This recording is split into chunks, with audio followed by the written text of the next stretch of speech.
At kailangan sa simula pa lang, maaga pa lang, nililinaw na natin. Ang buhay ba na bigay ng Diyos ay itatrato natin na isang regalo na dapat nating ipagpasalamat at lasapin, o ito isang problemang dapat lutasin. With that kind of mentality, you will already be standing on one side of the fence if you were going to be restful or anxious in life. John 16:33, Jesus says, I have told you this so that you might have peace in your hearts because of me. While you are in the world, you will have to suffer. But cheer up, I have defeated the world. Napaka-relevant po sa buhay natin mga kapatid, itong mga verses na ito. Kasi namin ng Panginoon, sinasabi ko sa inyo na dahil sa akin, pwede kayong magkaroon ng kapayapaan. Totoo, habang nandito kayo sa mundo, marami kayong lalasapin, haharapin, kakabakahin, problema. Pero, huwag kayong mawala ng pag-asa. Pasiglahin nyo ang inyong mga kalooban dahil napagtagumpayan ko na ang sanlibutan. Kuminsan, nagkakaroon tayo ng feeling na defeated because we think we are the ones fighting. But the Lord is our champion. Nabuhay siya at namatay para sa atin. Ang lahat ng tagumpay ng Panginoon ay tagumpay natin. At siya'y walang kabiguan. Maging ang kamatayan na hindi nagtagumpay na siya'y hawakan ng matagal at siya'y nabuhay na muli, isang pangako na ang lahat ng sumasa kanya ay mabubuhay ding muli. Kasi sabi niya, alam nyo, kaya lumalaki ang problema nyo, pinapalaki nyo. Kaya bumibigat ang kalooban nyo, pinapabigat nyo. Totoo, kung magiging makasanlibutan lang kayo at mag-iisip lang kayo bilang mga karaniwang tao, talagang marami kayong dapat ikatakot at hindi kayo papapahinga. Pero bakit nyo gagawin yung matakot? Samantalang napagtagumpayan ko na ang lahat. That in Christ we have our victory. That even in our personal performance, we might fail every now and then, but it is not our performance that counts, but the performance of the Lord. Hindi yung kulang sa atin ang binibilang, kundi yung kapupunan na ibinibigay ni Jesus. Hindi yung ating karumihan, kundi yung paglilinis ng kanyang dugo. Hindi yung ating mga kamalian, kundi yung kanyang pagiging tama. Ang siyang ibinibigay at ibinibihis sa atin, kaya marapat lang na atin itong unawain. Life is indeed a gift to be enjoyed and shared. Like love, enjoyment and happiness is like a handful of sand. Yun pong buhangin, pag hinawakan nyo lang nang nakarelax ang kamay nyo, andyan lang. Pero subukan yung sobrang diinan ng hawak, sikipan, dumudula sa pagitan ng mga daliri natin yung buhangin at natatapong lahat. When you hold too tightly, sand slips through your fingers. And happiness is like that. Enjoyment, like love, is like that. Pag sobrang mong hinigpitan, nawawala. Dapat relax ka lang. Relaxing and knowing how to relax could be a great tool of survival in this age of stress. Marami talagang stress ngayon. Pati nga inumin mong tubig, binabayaran na, binibili, nung araw naman hindi. Maraming gastos ngayon na dati hindi naman gastos. Yung load, ang laki-laki ng pera mong napupunta sa load, dati naman hindi ginagastahan yan eh.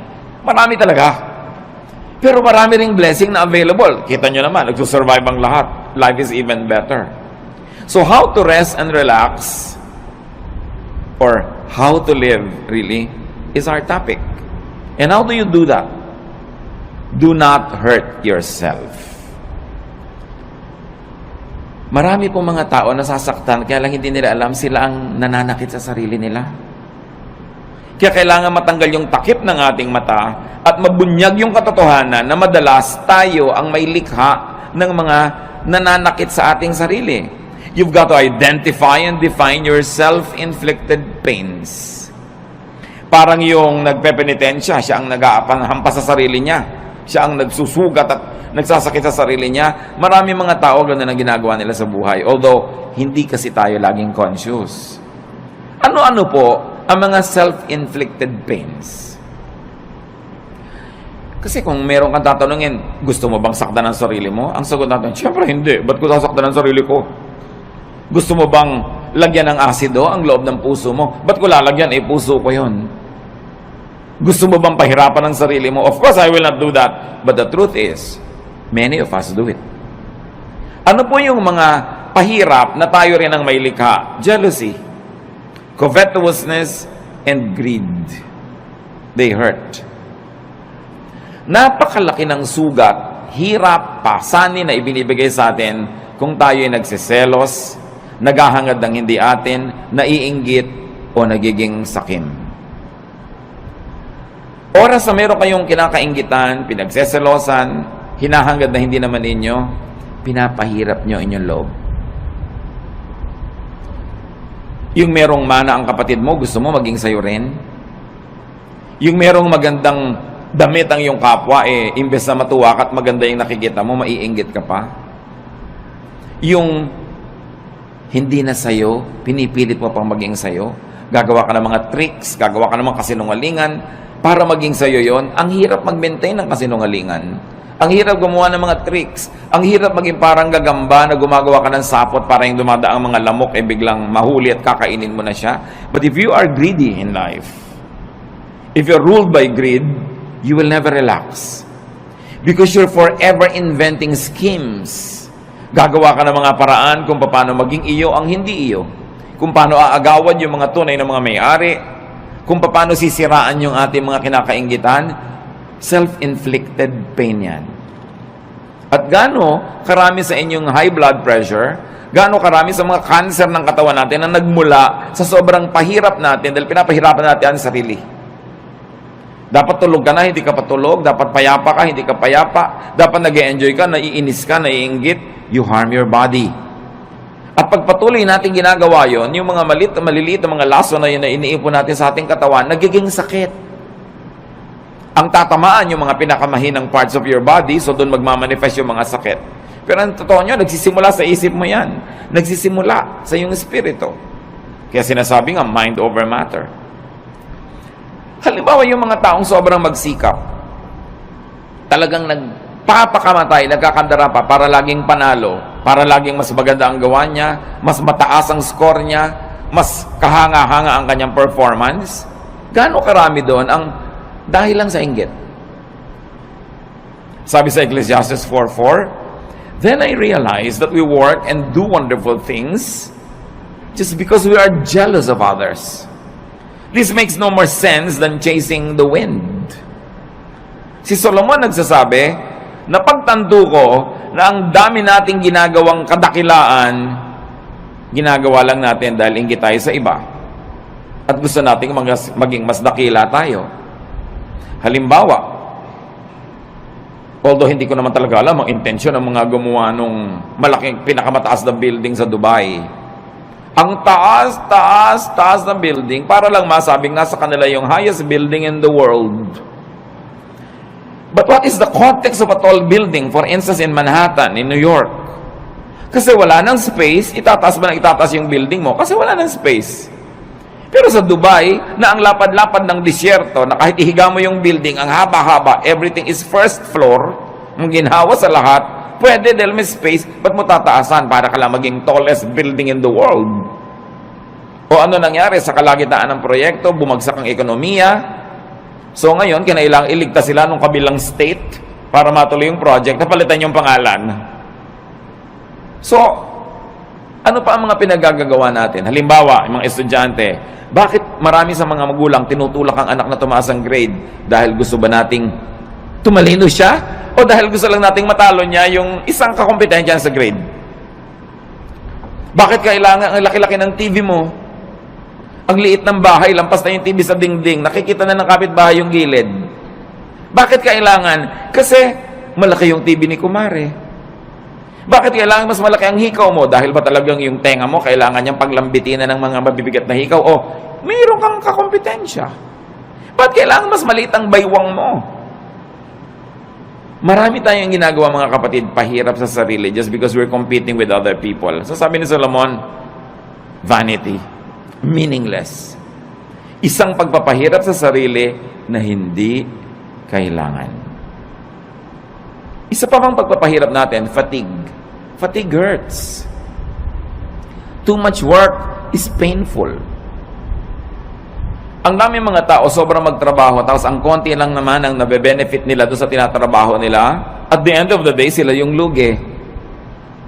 Sinong nakinabang? Ang mga kamag-anak nilang batugan.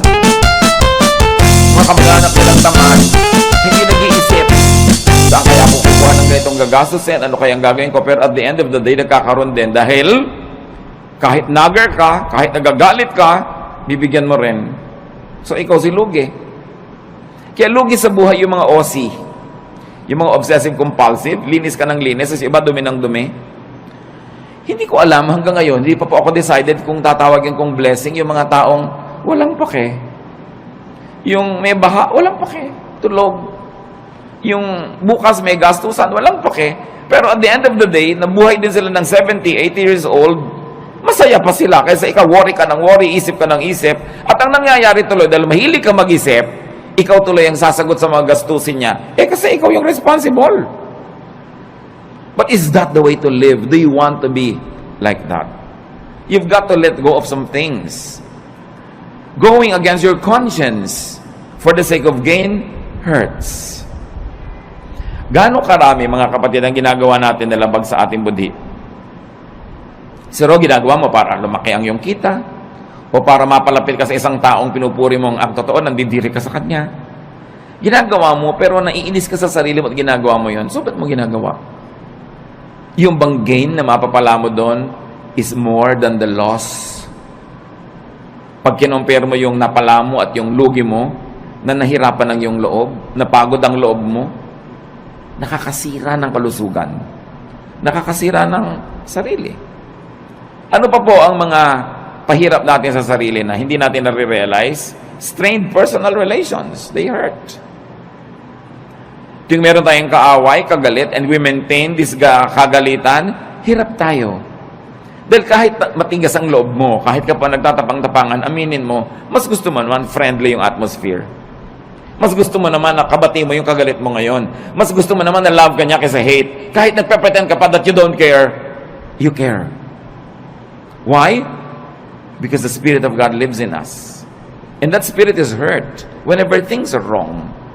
Kung ang mga relasyon natin sa ating kapwa ay pangit, kaya kami mga tao nagpapagamot, laging masakit ang ulo, laging masakit ang likod, laging masakit ang ganito. Tanong mo, marami ka bang kaaway na kamag-anak, kaibigan? Opo. Hindi mo kailangan ng gamot. Makipagkasundo ka lang, baguhin mo ugali mo, gagaling ka. Kaya kami sakit, kahit inumin mo lahat ng isang drum ng mga gamot. Kung lagi kang nakikipag-away, lagi kang may kaaway, may gusto kang sugurin, defensive ka dahil may sumusugod sa'yo, magkakasakit ka. Kaya ang Panginoon nagtuturo, forgive, make peace. Sa palagay niyo, nagtuturo siya para tayo lugihin? No. Nagtuturo siya ng ganoon kasi alam niya, when you forgive, you relax. When you make peace, you relax. And when you relax, you will get well, even if you're sick. Or you will not get sick. And then it's to your advantage. Lahat ng turo ng Panginoon, hindi para tayo madehado. Doon tayo panalo.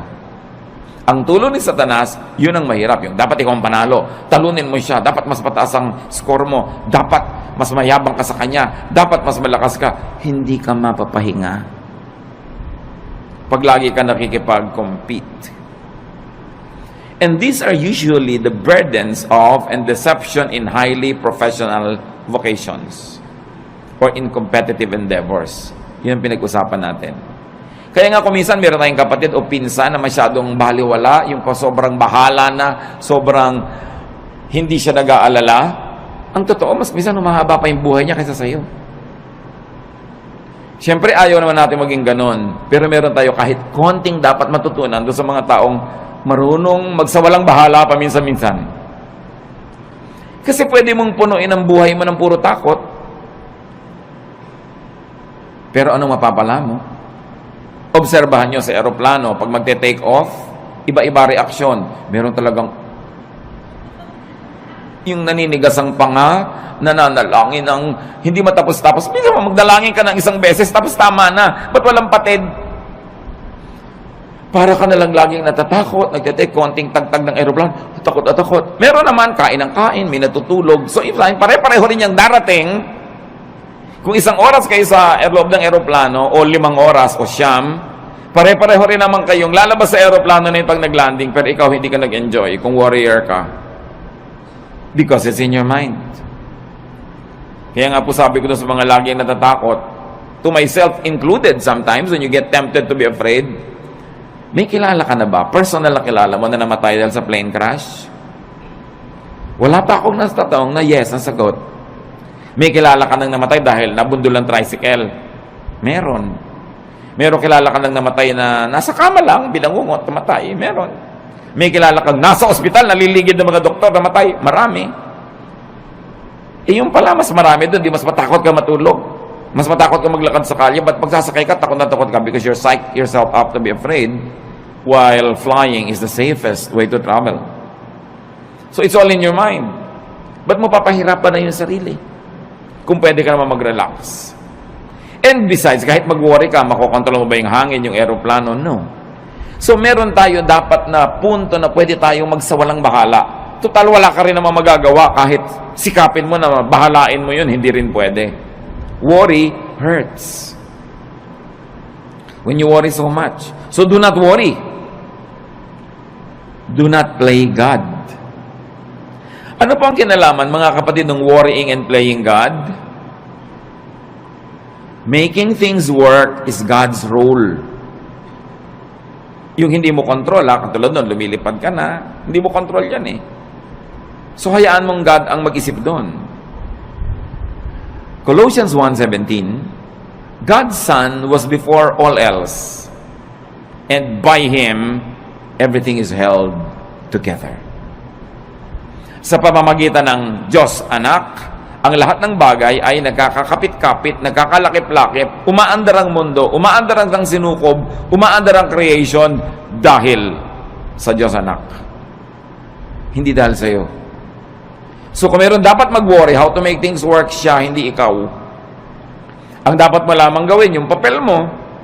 So kung engineer ka, i-check mo kung maganda ang makina ng mga aeroplanong chine-check mo. Kung ikaw ay may papel, gawin mo yon at pagkagawa mo noon, leave the rest up to God. Kaya mahalaga, ginagawa mo lang yung papel mo.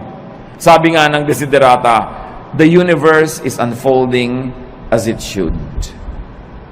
Sisikat ang araw bukas, tulungan mo man o hindi.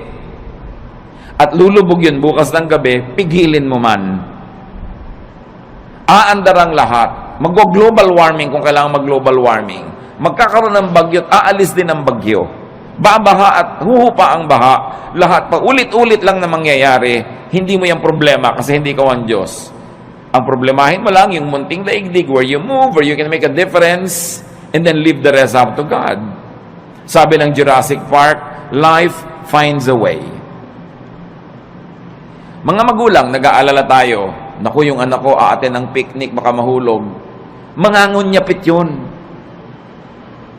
At pag nahulog na yun, aahon uli yun kung saan man siya nahulog. Baka siya malunod, lalago yung pilit. No? Gagawa siya ng paraan because life finds a way. Minsan ang takot ng mga magulang, mamatay siya ng hindi pa matatanda yung mga bata dahil hindi maaalagaan. Aalagaan din nila ang sarili nila. Kahit hindi mo alagaan yung mga batang yan, nakadikta sa kanilang kalikasan, aalagaan nila ang sarili nila. Pag may nahipo silang mainit na plancha, siyempre kahit hindi mo sabihin, tatanggalin nila yung kamay nila. Nakasulat sa atin yun. We were wired to survive, to reproduce, and to live the cycles of life that are assigned to us. So hindi natin dapat masyadong inaalala yan. Nakatakda yan. Huwag mo alalahanin ang shape ng bulkang mayon. Magiging perfect pa kaya yan ng matagal? Paano kung sumabog? May mga nagagano, nagwo-worry. Anong gagawin mo? Tingnan mo na lang siya. Kung hindi na siya perfect, tabi-tabingi, find another beauty in it. But enjoy it while it lasts. Maybe you have a provider complex, or a protector complex, or a teacher complex, but do it only up to a point. Do not overdo being a provider. Because even if you don't provide for your loved ones, they will find a way to continue living. Even if you don't protect them all the time, God designed them to protect themselves. You don't always have to be the teacher. You don't always have to be the moralizer, the one who says the right thing, because they will also hear it from other sources, aside from they will hear it from their conscience. So, don't play God, that's what we mean. Iinom ka ng gamot, inumin mo, manalangin ka, and let it work. Huwag mong alalahanin. Huwag mong buksan yung mga benda ng sugat mo para tingnan mo kung naghihilom na yung sugat mo. Dahil lalo na namang mabubulat-lat, dudugo lang. Let it heal by itself. Just do your part. It's important because when you over-worry, you get too tired and fatigue hurts. Pag pagod ang tao, bumababa ang immune system. Madali kang magkasipon, madali kang magkaroon ng mga sakit pag pagod ka kasi bumababa yung panglaban ng katawan mo sa mga invaders. Kaya dapat nagpapahinga. Observe design and load limits. You have to rest. Sa mga may mga bayani complex, rest. More work sometimes means more income, but often it means less happiness. More income doesn't always mean more happiness. Maybe more pleasure for the people who depend on you, but not necessarily for you. At meron kang tungkulin sa iyong sarili. Bago pa man ang tungkulin mo kahit kanino, kailangang buhayin mo ang sarili mo, pasayahin mo ang sarili mo, ipahinga mo ang sarili mo, at huwag mong payagan kahit yung mga minamahal mo, napatayin ka, sipsipin ang dugo mo, istrohin ang dugo mo, nag-e-enjoy sila, tapos ikaw yung nangangalirang at natutuyo. You have a duty to yourself. Life is the primary duty of life. At paglabag sa utos at kalooban ng Diyos na nagbigay sa ng buhay, napabayaan mo ang buhay mo. Kahit pa nga yung pagpapabaya mo, pagdugtong sa kaligayahan ng iba. Kahit sa airlines, makikita nyo doon sa kanilang mga anunsyo ng kaligtasan, pag nawala ng oxygen sa cabin, may malalaglag ng mga oxygen mask, anong gagawin mo? Una mong lagyan ng sarili mo. At pag nakakahinga ka na ng tama, at saka mo tulungan yung bata o yung matanda o sino man, you have a duty to yourself. And it's not selfishness. You were wired and created by God to protect the life that was assigned to you to protect. Yung ibang tao, ipoprotect nilang life nila. Sometimes we are overprotective But they will protect themselves because they too were wired to protect themselves. So do not overwork yourself. Rest from overwork. Learn appropriate contentment with what you make. Yung mga iba, lalo mga professionals, may kasabihan nga ngayon, dahil alam nyo sa Korea, South Korea, sobrang modernization at sobrang materialism tuloy dahil puro pera, may kasabihan ngayon doon, a Korean man gets stomachache when his cousin builds a new house. Dahil naiinggit siya, bakit may bago siyang bahay? Anong problema ko, ba't di ako nakakapagpagawa? So papagawa din siya. The competitiveness is too much. That's why one of the highest rates of suicide dyan. Dahil sa competitiveness. 1 Timothy 6:6-7, and religion does make your life rich by making you content with what you have. We didn't bring anything into this world and we don't take anything with us when we leave. Sabi dapat kontento ka kung anong meron ka. Hindi sinabi na kung ano na lang nandyan pwede na. Kasi itinuro, 6 days you shall work and on the 7th you will rest. So it follows that you will really achieve, that you will acquire, that you will amass, and you will have. But the point is, be contented with what you naturally have. So kung ito pa lang yung kinikita mo ngayon, ginagawa mo naman yung best mo, huwag mo i-compare sa kita ng iba to the point that you will kill yourself trying to beat that other person and trying to make more. Kaya nga sa mga highly professionalized fields, totoong-totoo yan, ang daming may ulcer, ang daming may insomnia. So they squander their youth trying to make money, and when they are old, they use all their money to become healthy again. So mahalaga, iniingatan mo yung katawan mo na may limit ang pwede kong gawin. Hindi ako pwedeng lagi nagpapakabayani. Hindi ko laging sosolve ang problema ng daigdig. I will have a healthy level of self-preservation. Do not strain yourself to make now what you should still make tomorrow. Yung kikitain mo pa bukas, huwag nang kitain ngayon. Magpahinga ka naman. At sabi ni Solomon, the more money you make, the more people come to spend it. And don't you find it true? Nung maliit ang kita nyo, hindi kayo pinapansin ng mga tao, so yung maliit na kita nyo, kasya sa inyo. Nung lumaki-laki, biglang naalala na ngayon ng nanay mo na malaki yung kita mo, naalala ng kapatid mo, naalala ng pinsan mo, heto na ngayon nakadaing sa'yo, nakahingi. Lumaki palalo ang kita mo, pati mga pinsan mo ngayon nagdadatingan na para makihalo at makikuha sa mga kinikita mo. So ikaw ang mag-isang nahihirapan, nagdurusa, Yung iba ibinebenta ang kaluluwa, ginagasgas ang muka, sinasaktan ang sarili para kumita, tapos ang daming humuhot-hot. Do you like that? Pag marami kang kinikita, maraming makikiparte. Dadaming kamag-anak mo, maraming tutuntun sa'yo. Hindi naman masama maging matulungin tayo, but making more money at the expense of your health and peace does not always benefit you. Probably it benefits other people. And this is not what you want to happen in your life. Do not strain yourself. Natural lang dapat. At sabi ng Panginoong Jesus, let the day's own trouble be sufficient for the day. Tomorrow will be another day. Another problem with a solution.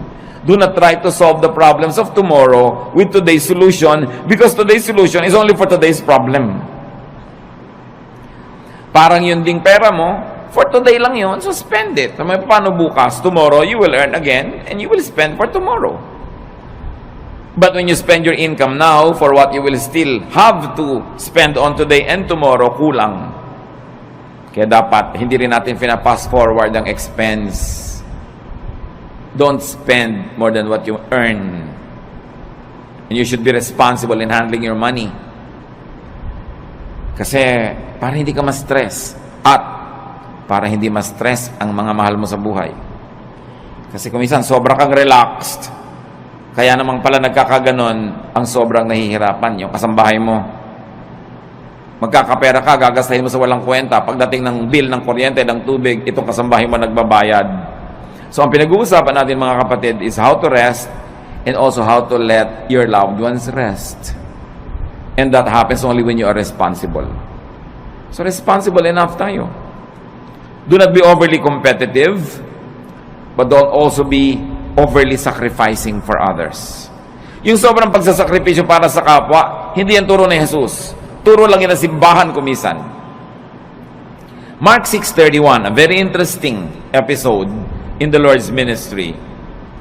But so many people were coming and going that Jesus and the apostles did not even have a chance to eat.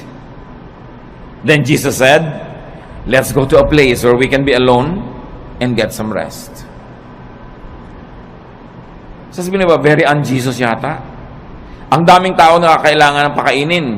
Ang daming taong kailangan pagalingin. Kailangan ipanalangin. Kailangan i-counsel. Kailangan turuan. Kailangan palayasan ng mga espiritong nakatira sa kanila. Pero pagod na sila. Ano sabi ni Lord? Shh, alik kayo. Tahimik tayo mawala dito. Iwan natin ang mga taong yan. Pumunta tayo sa isang lugar na tahimik na hindi nila tayo masusundan. Magpahinga tayo at kumain doon. Do you do that? Mga kapatid, kung minsan, sobra kayong palatulong sa inyong mga kamag-anak at yung asawa niyo naman, cooperative. Pero sinasabi niyo ba kung minsan sa asawa mo, huwag muna nating isipin yung mga kapatid mo at kapatid ko, tayo muna magbakasyon. Dapat ganun. Hindi puro sakripisyo. Yung nakatira ka sa isang bahay na ang ingay-ingay, nakakatulig kahit sa katumingin may muka, siksikan. Hindi mo ba sabihin sa asawa mong, minsan, mag-motel naman tayong dalawa, honey, para tayong dalawa lang, makapag-salarinan. Dapat mong ginagawa yun. Jesus showed us the way. Don't overkill yourself giving to others. You've got to give yourself time and space to enjoy the blessings of God, even though sometimes lang, once in a while, but you have to do it. Why? Because you cannot give what you do not have. Pag lagi ka ng aburido, wala ka rin namang maibibigay. Kung minsan pera lang, pero may kasama pang bunganga. Kasi aburido ka.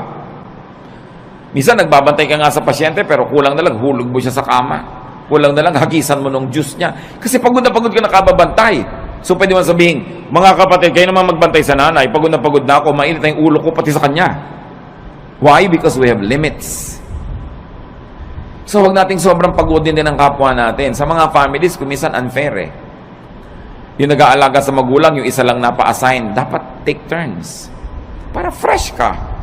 Kung may mga hirap, kailangan you take turns facing the difficulty, hindi lang isa yung naka-assign. Observe your limits and observe your Sabbath. Kaya ang Panginoon, sabi niya, iwan muna natin sila. Kahit mamatay tayo dito, katutulong, hindi pa sila mauubos. So, kailangan magpahinga rin tayo. Dahil, habang mahal ni Jesus, yung mga taong tinutulungan, mahal din niya yung mga manggagawa na kasangkapan para tulungan ang mga yon. So huwag niyong aalaw yung sarili niyo na maging manggagawa lang o ang mahal niyo sa buhay na nagko-cooperate kayo na lang tapos puro benefit ng iba. You have to learn to set time and space for your own enjoyment. Every day, every week, every month is long enough for you to have that private, pleasurable moment. We all need that to keep our sanity. Para hindi ka mabaliw. Kaya yung nasosobrahan, hindi ba, kinakausap na ang butike, nakikipag-chess na sa anino, at nakikipagtalo kung sinong nanalo. Why? Wala man lang pahinga. Walang relaxation. Another self-inflicted pain is anger. Anger hurts. Gaano karaming kalusugan natin nasisira dahil nagalit tayo o nananatili tayong galit? Tuwing galit ka, nagdurusa ang iyong katawan. So, ang totoo nun, ikaw nagpaparusa sa sarili mo. Kaya yung magagalitin, mga kapatid, huwag na kayo makipag-away. Yun lang sila nagagalit sa inyo. Yun na ang parusa sa kanila. Kasi napakalaking parusa sa katawan, sa isip, sa emosyon na magalit. So, contain or avoid anger. And once more, don't play God. Why do I say that? Because anger is the prerogative of the perfect. Dapat yung perfect lang nagagalit. Yung author ng perfect moral law, pag na-break yun, dapat siya magalit. Siya yung author siya yung Diyos. Yung author ng natural law, siya dapat magalit when it's broken. Pero tayo, hindi naman author nakikibasa lang tayo. You are not perfect. You are not the author of morality or life. You are just a fellow creature, a fellow beneficiary and traveler, a fellow seeker. In fact, a fellow sinner. Kaya wala kang karapatang magalit. Isipin niyo mga kapatid, ano mga kinakagalit nyo? Kayo ba, Diyos? Ano mga kinakagalit natin? Perfect ba tayo? So may imperfection yung tao, pero perfect ka ba? Besides, you were not designed to be angry. Nung nilikha tayo ng Diyos, hindi niya tayo dinesign na magalit.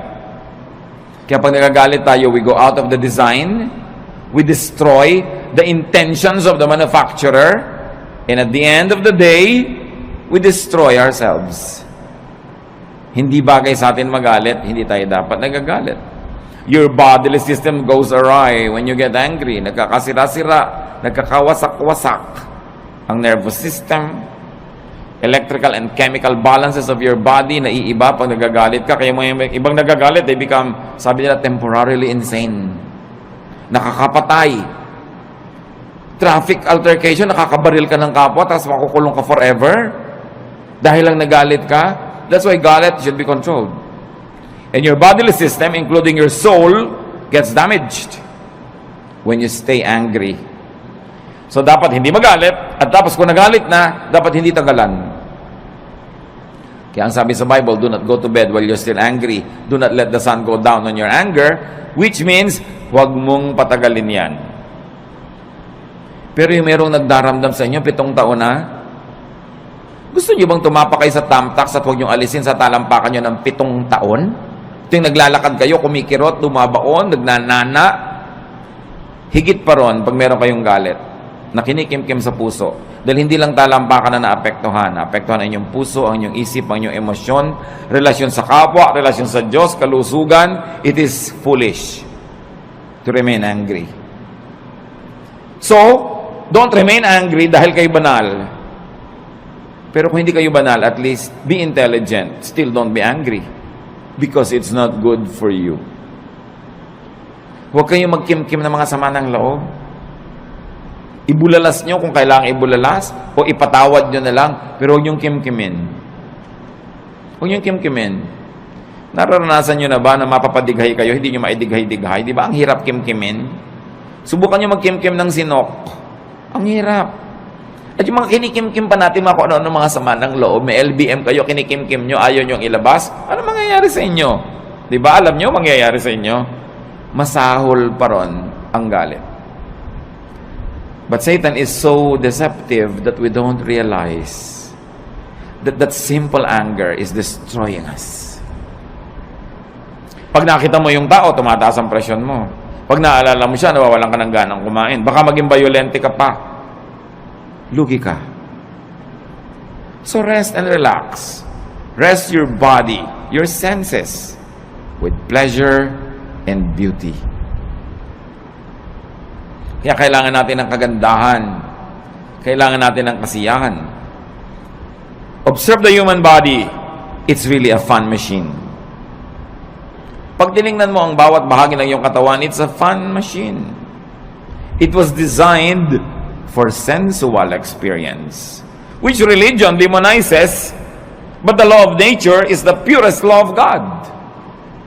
So ginawa ka niya ang body mo na may mga kiliti, may mga saya. Bakit pagka inom ka, mayroon pang masarap na temperature? Pagkakakain ka, may masarap na lasa? May tamang alat, tamang asim? Bakit pag may tinitingnan ka, dapat maganda yung shape, tama yung kulay? Pag may pinapakinggan ka, hindi noise, dapat music? Bakit nilagyan tayo ng Panginoon ng iba't ibang senses for us to enjoy those senses? So, you relax your body with beauty. Nililinis mo ang bahay mo para maganda, mabango. Nililinis mo ang kapaligiran, inaayos mo. It's great therapy. Please your eyes, your ears, your palate, your taste, your nose, your skin, your body. It is not ungodly. Why?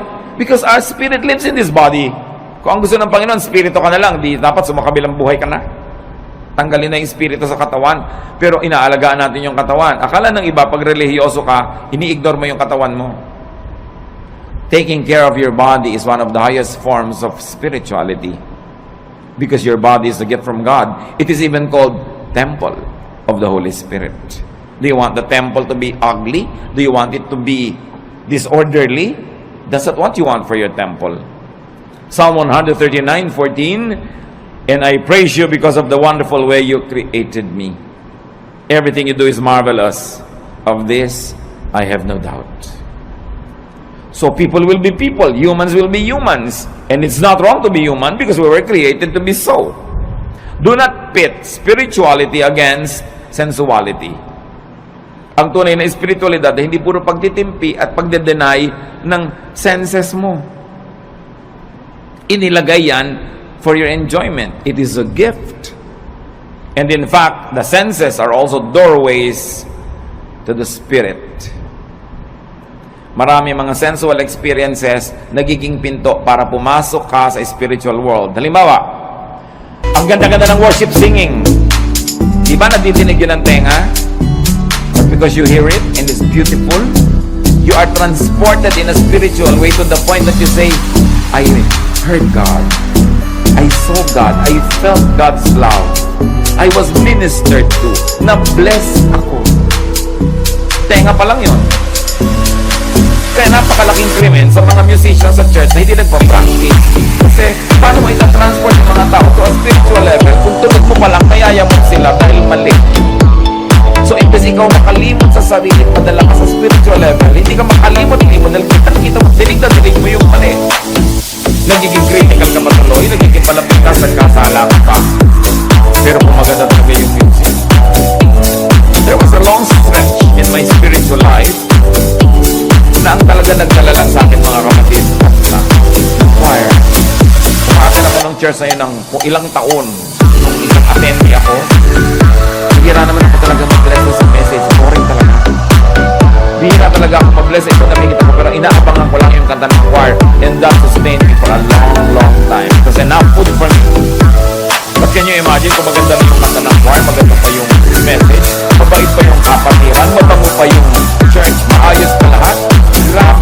Maraming pinapasukan sa senses natin yung blessing ng Diyos. Kaya hindi ba may aromatherapy? Pag pupunta ka sa mga spa, ano pong gusto nyo? Yung nakakapagpahinga? Yung nakakagising? Yung nakakatulog? Kung ano-anong maipapaamoy sa'yo, pipili ka ng scent. Because through the nose, the spiritual world becomes real. Kaya kung nakatira ka sa mga lugar na ang baho-baho ng paligid, di ba away ng away ang mga tao doon? Kasi pag amoy mo, nasa utak mo na agad yung baho. Sa palagay mo, kung puro baho ang naaamoy mo, babait ka. Ang hirap. So you don't deny the senses. And use the senses to rest. So kung makikinig ka ng magandang musik, pinaamoy ka, pinakain kang masarap, kahit hindi mahal, mapapahinga ang katawan mo. At yung pahinga na katawan, tinatahanan yun ng espiritu payapa. Kahit gaano kataas ang espiritu mo, kung nasan yung katawan mo, doon yun pupunta. So ang baba-baba ng level ng katawan, nangihila niya pababa yung spirit. Kaya sinasabi, the spirit is willing, but the body is weak.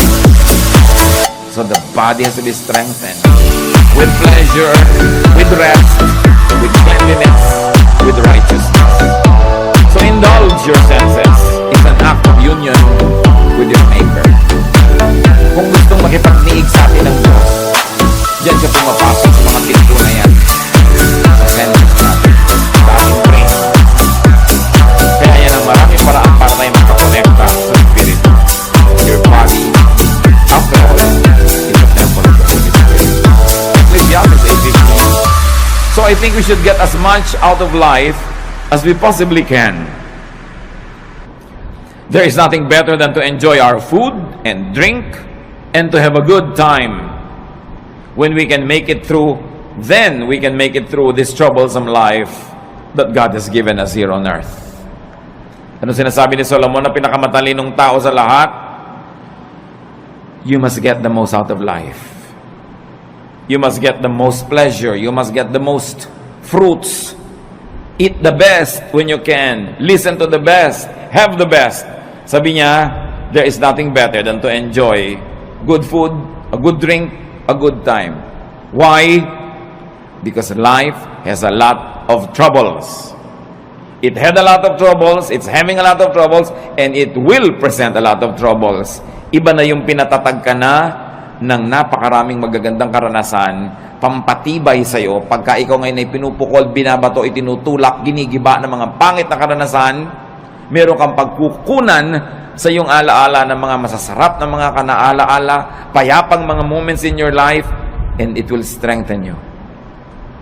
Kayo mga bata na pinalaki sa kalupitan, sa palo, sa walang pag-ibig, usually buong life halos disoriented sila. Unless kilalanin nila na kailangan nila magpatawad, magbagong buhay, at kilalanin nila yung pagbabago ng Panginoon, all their lives they become a slave of their dark past. Kaya mahalaga, pinapaganda mo hanggang maaari, lalo sa mga bata. Sabi ni Solomon, tuwing makakapag-enjoy kayo, mag-enjoy kayo. Kasi may mga panahon, kahit may pera kayo, wala kayong gana. Makakabili kayo ng pagkain, pero magaan lalamunan nyo. So ngayong may pambili kayo at meron kayong gana, eat. Bata kayo, kaya nyo yung mamasyal, pumunta doon, gawin nyo yun. Basta binabalansin nyo lang ng tamang pagtatrabaho, responsibility, faithfulness to God. Meron ka ngayong kakayanan na mag-enjoy, enjoy it. Dahil ang bukas hindi mo alam kung pwede mo pang ma-enjoy. Food and drink and good times need not be expensive. Food and drink and good times need not come from damaging toil and overwork. And it need not be paid for with a damaged body and a bruised soul. Hindi totoo ang chismis na kailangan mo pa magkasala, magnakaw, gumawa na masama para ka mag-enjoy sa buhay. Maraming bagay na libre. At maraming bagay na hindi naman mahal. Ang kailangan lang baguhin natin attitude. We must remove from our value system the notion, the mistaken notion that spirituality means suffering all the time. If God likes you to suffer, bakit niya lagyan ng nerve endings ang iyong katawan that is meant for enjoyment? Because God likes us to have a good life. No eye has seen, no ear has heard, no mind has conceived what God has prepared for those who love Him. Another way to relax and how to live is to rest your spirit by doing good. Ephesians 2:10, we are God's workmanship, created in Christ Jesus to do good works, which God prepared in advance for us to do. Sabi, likha tayo ng Diyos. Nilikha kay Jesus para gumawa ng mga mabuti at yung mga magagandang gawain natin, inassign na noon pa man, bago pa tayo sinilang. So may assignment tayong lahat na gagawing mabuti. At pag hindi nyo ginagawa yon, may bahagi ng inyong puso na lamukot, lukot, tiklop, pipi, nagdurugo, nasasaktan, may kirot. Kasi wala ka sa design. Dapat hanapin mo, kapatid, ano yung assignment mo sa mundo, anong mission mo. Sa buong buhay, sa isang taon, sa isang buwan, sa isang linggo, sa isang araw, sa isang oras, nag-iiba-iba yung mission na yun. Lagi ka lang sensitive. Anong maganda na pwede kong gawin ngayon, ang assignment ko kay Lord? Gawin nyo. Sasaya kayo. Basta ginagawa nyo ang kalooban ng Panginoon, may pera kayo't wala, malusog kayo't hindi, nag-iisa kayo o may kasama, may malalim kayong saya na tinatawag sa English na joy. It is not dependent on outward events. It is there in your spirit. Pero pag alam na alam nyo kung ano yung mabuti nyong dapat gawin, tapos maang-maangan kayo, in-ignore nyo, di nyo ginawa, kahit may pleasure kayo, kahit may pera, kahit maganda yung kapaligiran, may nagluluksa sa inyong kalooban na hindi nyo pwedeng itanggi at itatwa. So, ang pinakamabuti sa tao, maging totoo sa espiritu, maging totoo sa sarili. Be in character, be true to form. You were not an accident. You were created before the foundations of the world by God's will. Hinintay lamang na lumabas ka sa panahon at sa lugar, pero meron ang kalooban ng Diyos para sa iyo at may assignment ka na. Dapat yung gawin, dapat yung hanapin. Pag hindi mo ginagawa yon, may pera ka man, mataas man ang iyong kalagayan, sikat ka man, may kulang. Parang naglalakad kang merong bato sa loob ng sapatos mo na natatapakan mo, hindi masaya, hindi masarap. Psalm 62:1, my soul finds rest in God alone. My salvation comes from Him. Hindi tayo mapapahinga hanggang wala tayo doon sa sentro ng kalooban ng Diyos. So huwag makipagtunggali, huwag lumaban, makiayon. Flow with the Spirit of God, enjoy the trip, enjoy life, do what you have to do good, be righteous, and then meet your Maker when time comes. There will be no regrets when you have lived a full life. Nabigyan mo yung dapat mong bigyan, nakain mo yung gusto mong kainin, which of course entails work. You have to work, you have to earn it, so that you will have something for yourself and more to give away.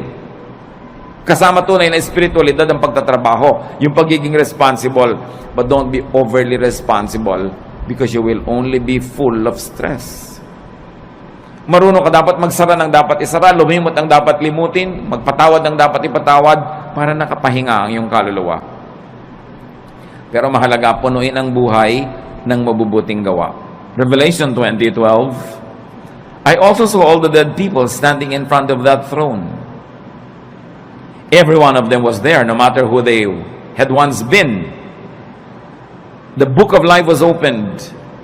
The dead were judged by what those books said they had done.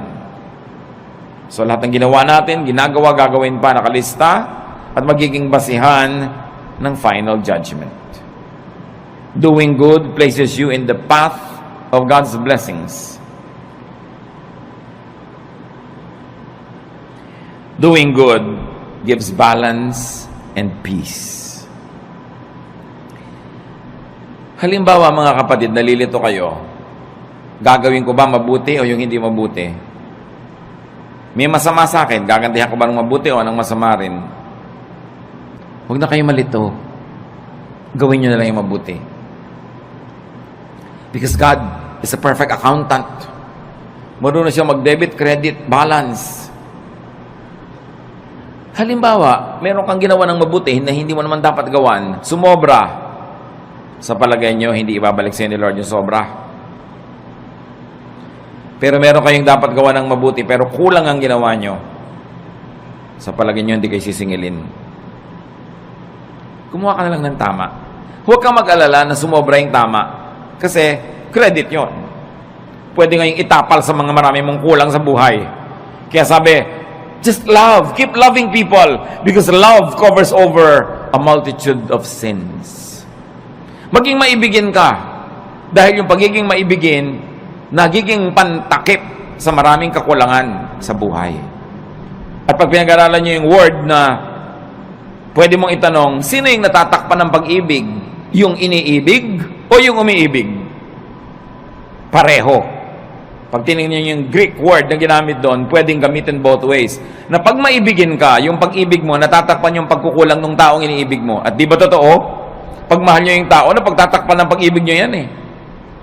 Pero ito pa, pag maibigin kayo at umibig kayo sa kapwa, pati yung mga pagkukulang nyo, natatakpan.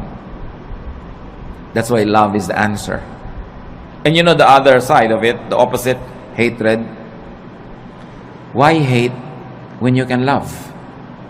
Pareho lang nakakapagod yan.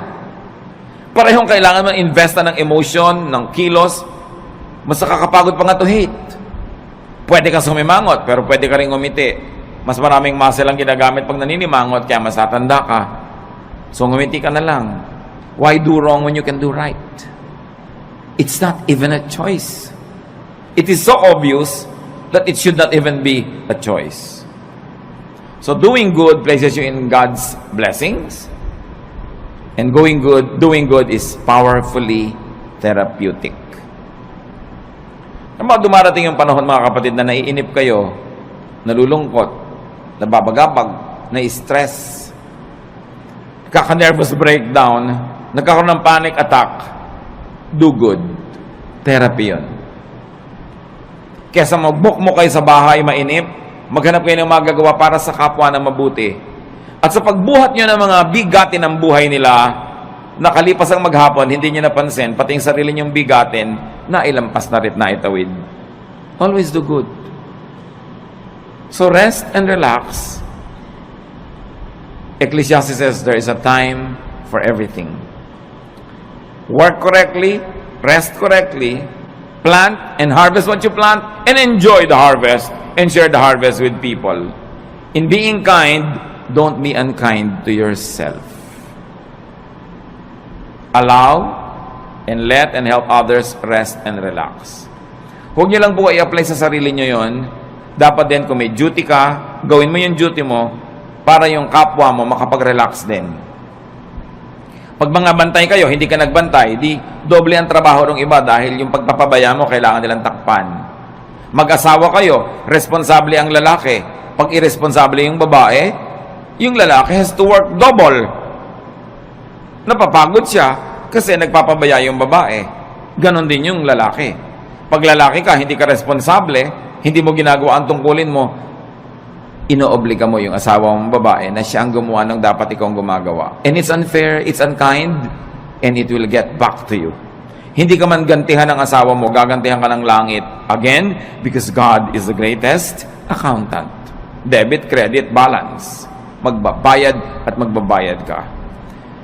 Sa pagpapahinga natin, mga kapatid, tiyakin ninyo na hindi naman kayo nagiging pabigat sa iba, baka sobrang pahinga na yan.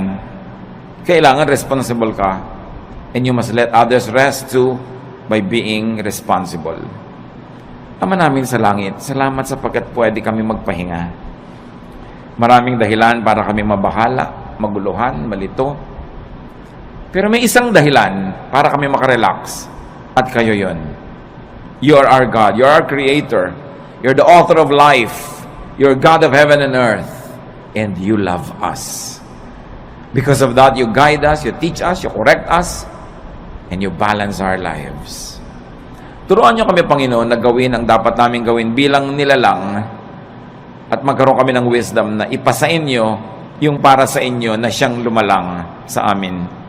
That we should just be responsible humans but not play God. We should observe our limits and enjoy each day as we also do good things each day. Good things each day. Good things each day. Good things each day. Good things each day. Good things each day.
Bye.